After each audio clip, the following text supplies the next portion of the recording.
Okay, hello, my name is Carmen Bardak.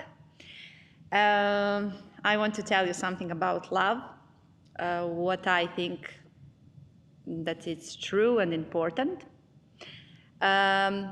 Niko ti ne može biti toliko stran kao čovjek kojeg si nekada volio.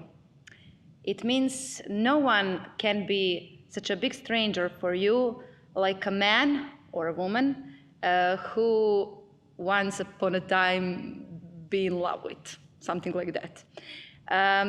For me, it's important sentence because we are all strangers in this world, and when we are in love, we became one.